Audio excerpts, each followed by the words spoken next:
보겠습니다. 사무엘 상 22장을 같이 보겠습니다. 사무엘상 22장입니다.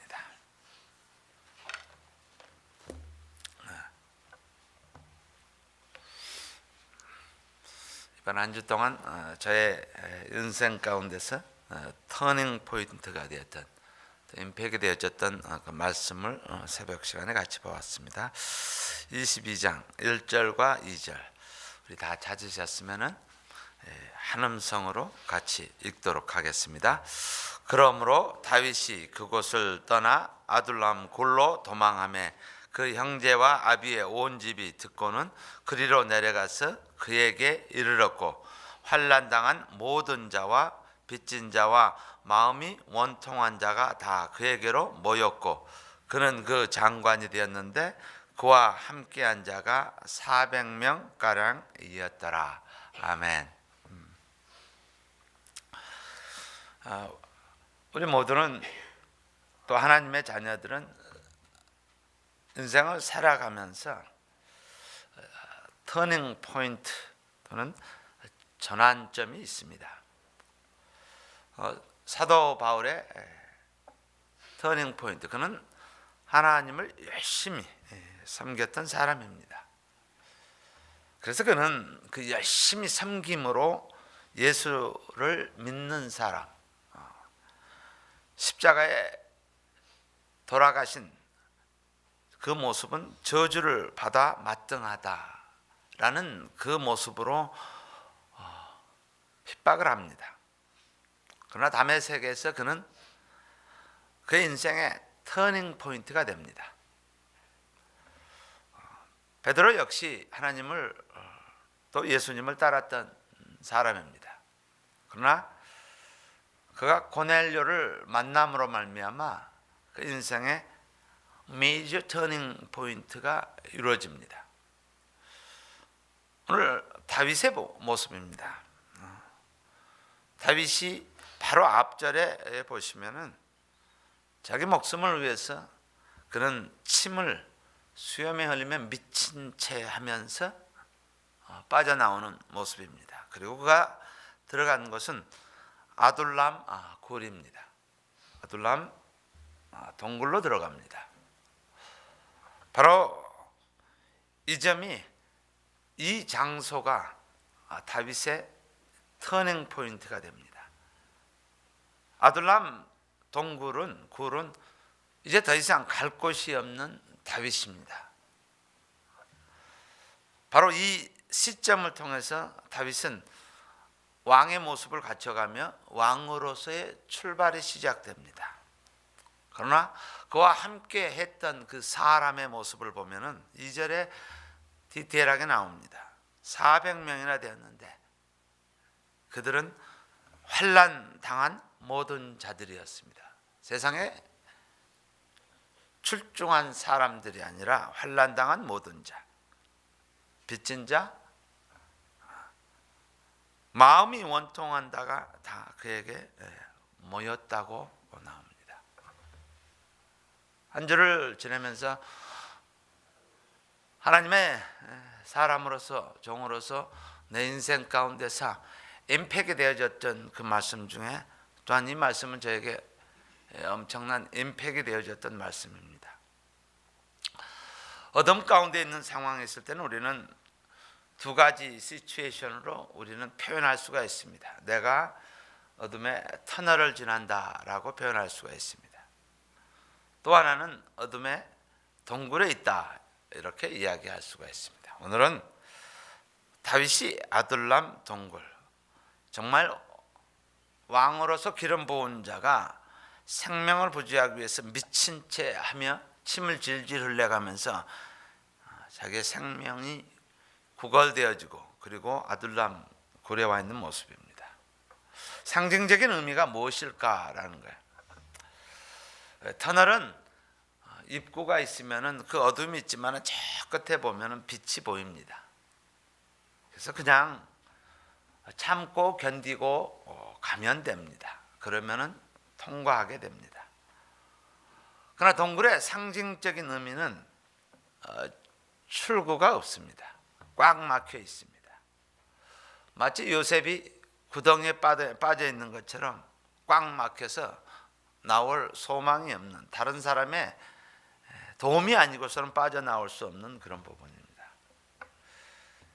다윗의 인생 가운데서 어쩌면 가장 고립된, 출구가 없는 상황, 다시 말해서 내가 할 수 있는 것은 아무것도 없는 그런 상황입니다.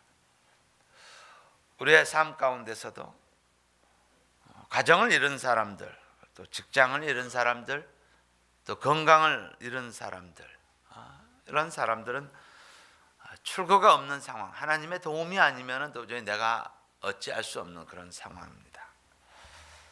그러나 아둘람 동굴의 이면을 우리는 보아야 합니다.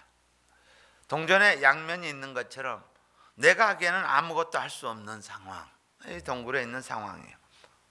그러나 이면에는 바로 그 바닥에 있을 때 하나님 만나는 곳이 시작되는 터닝 포인트가 되어진다는 거예요. 이것이 끝이 아니라 이제는 새로운 시작이라는 것이에요. 그래서 이 말씀을 대하면서 내가 아둘람 동굴에 있을 때 어떻게 해야 돼야 하는가, 출구가 없을 때, 내 인생에 출구가 없을 때 어떻게 해야 되느냐, 두 가지로 보겠습니다. 첫 번째는 내가 동굴에 있을 때 첫 번째는 방향만 바꾸면 됩니다. 그러면은 입구가 출구가 됩니다. 다시 말해서 방향을 바꾼다라는 것은 돌아선다라는 거예요. 하나님 아버지께서 돌아가면 되는 것입니다. 탕자의 이야기가 나옵니다. 그런 돼지가 먹는 쥐염 열매조차도 없는 상황까지 가게 됩니다. 동굴의 상황입니다. 그때 그가 한 것은 돌아서는 것이었습니다. Turn around. 내가 아버지께 돌아가야겠다라는 턴어라운드를 하게 됩니다. 동굴의 상황에 있을 때 우리는 하나님 아버지께 가면 됩니다. 예수님께 돌아가면 됩니다. 그래서 동굴은 인간적으로 보기에는 아무것도 보이지 않는 어두컴컴한 곳이지만, 그러나 그곳이 하나님의 축복이 시작되는 터닝 포인트가 되어집니다. 어쩌면은 처음 왕을 세우는 과정에서 사울과 다윗이 있습니다. 사울은 동굴의 체험이 없었던 삶이었고, 다윗은 동굴의 체험이 있었던 사람입니다. 그의 주변에 모였던 사람들, 하나님 아니면은 의존할 수 없었던 환난당한 모든 자들, 빚진 자들, 마음이 원통한 자들, 그들은 하나님을 향해서 나아가는, 하나님을 두려워한 사람들과 함께 있음을 우리는 알게 됩니다. 두 번째는 내가 동굴에 있을 때 우리는 기도해야 합니다. 우리 시편 142편을 같이 한번 찾아보도록 하겠습니다. 시편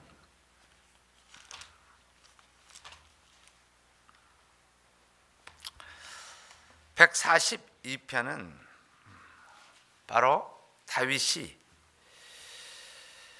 굴에 있을 때 지은 그런 시입니다. 두 번째, 우리가 아둘람 동굴에 있을 때 우리는 기도해야 합니다. 우리 142편 1절에서 7절까지 교독하도록 하겠습니다. 제가 먼저 읽겠습니다. 내가 소리내어 여호와께 부르짖으며 소리내어 여호와께 간구하는도다.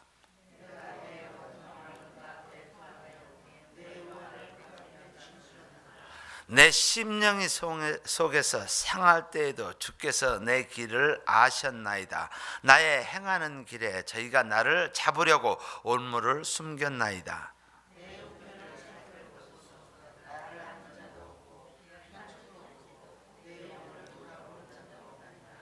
여호와여, 내가 주께 부르짖어 말하기를 주는 나의 피난처시요 생존 세계에서 나의 분기시라 하였나이다.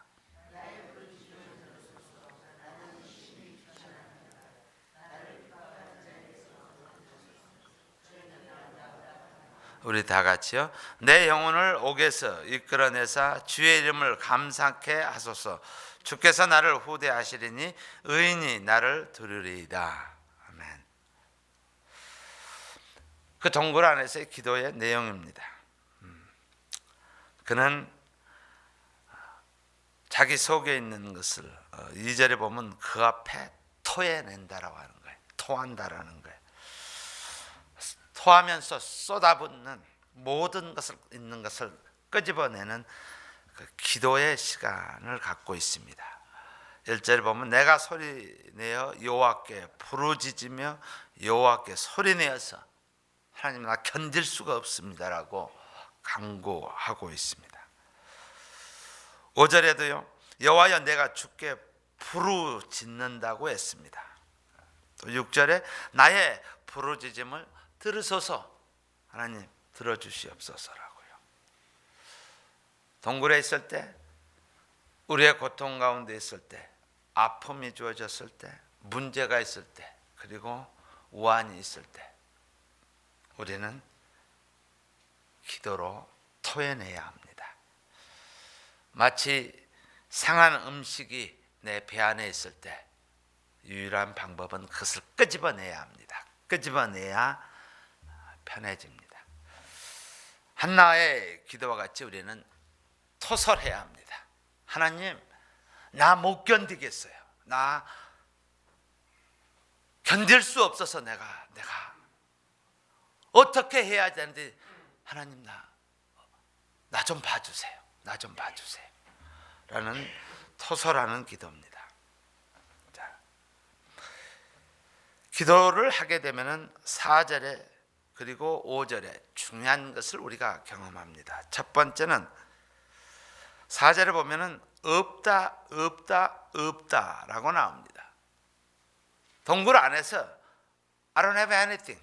아무것도 없다. 하나님 없습니다. 하나님 없습니다. 그러나 5절에 여호와여 내가 주께 부르짖어 말하기를 주가 있다라는 거야. 나의 피난처시여 생존 세계에서 나의 분기지신다.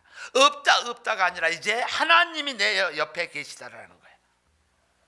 쥐염 열매조차 없다 해서 그가 기도하고 턴어라운드 했을 때 내 아버지가 계십니다. 있다라는 부분으로 바뀌어진다라는 거예요. 이것을 부활 신앙이라고 합니다. 어둘람굴의 체험, 이것은 나에게 결정적인 터닝 포인트, 영적인 제공이 우음이 되어집니다. 없다의 체험에서 있다의 체험으로 내가 너와 함께 한다라는 체험 모습으로 가게 됩니다. 저와 여러분의 삶 가운데서 때로는 없다라는 것이 바로 그 순간 턴어라운드 되어져서 우리가 통곡하며 토설하며 내 속에 있는 모든 것을 끄집어내서 기도할 때 바로 내 옆에 하나님 예수님이 계심을 기억하시고 바로 그 장소가 우리의 인생 가운데서 터닝 포인트가 되어진다는 기억하시고 이 길이 축복이 되어지는 귀한 저와 여러분의 모험원이 되는 것을 주의 이름으로 축복합니다.